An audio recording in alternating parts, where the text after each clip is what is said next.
Now that we know what matrices are, let's talk about adding and subtracting and multiplying them. We'll start with addition. When we want to add or subtract matrices, we add or subtract things that are in corresponding positions. In order to add or subtract, we do need the matrices to be the same size. So here's an example. I have these two matrices and I want to add them. So I'm going to add things that are in the same spots. The first entry has a 4 plus -1, that's 3.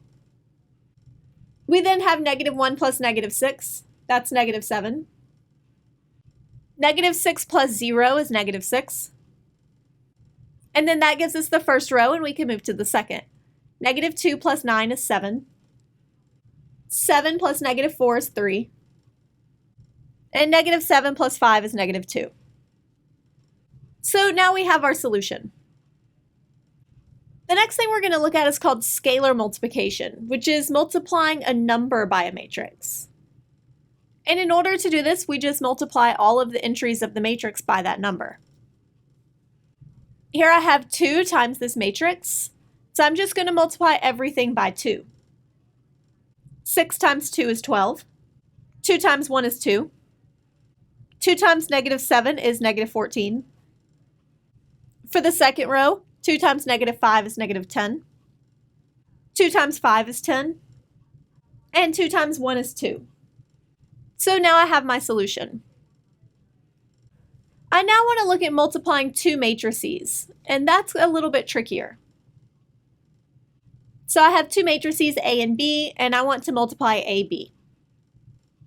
In order to do this, I'm going to multiply entries in row I of my matrix A by the corresponding entries in column J of my matrix B.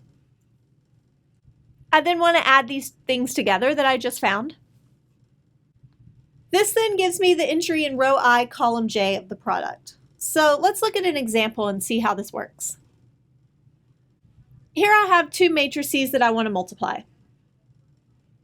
To start with, I'm going to do row 1 times column 1. 1 times 1 is 1. 0 times 21 is 0. 1 times 4 is 4. Now that I've done that, I'm going to move to my next column. I'm going to do row 1 by column 2. 1 times 2 is 2.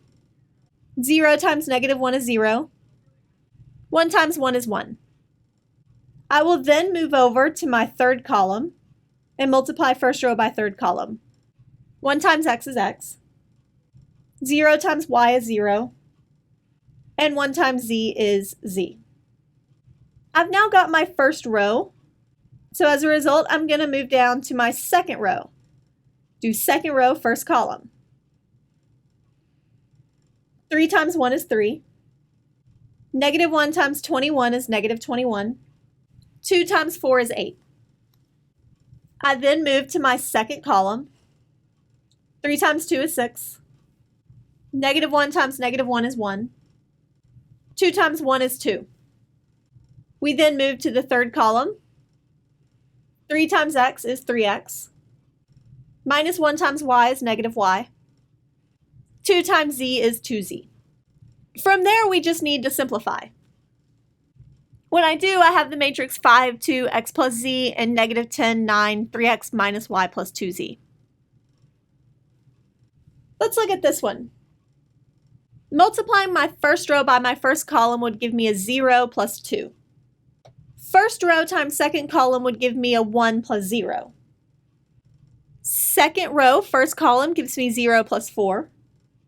And then second row, second column gives me 3 plus 0. Therefore, my solution is 2, 1, 4, 3. I'm now going to do the same thing, I'm just switching the order of the multiplication. So now my first row times first column is 0 plus 3, which is 3. For this first row, second column, I have 0 plus 4 is 4. Moving to my second row, first column, I have 1 plus 0 is 1. And finally, second row, second column gives me 2 plus 0 is 2. And we can see in general, these are not equal. When it comes to matrices, it is not true that AB is equal to BA. We cannot switch the order of multiplication because in general, it's not going to be the same.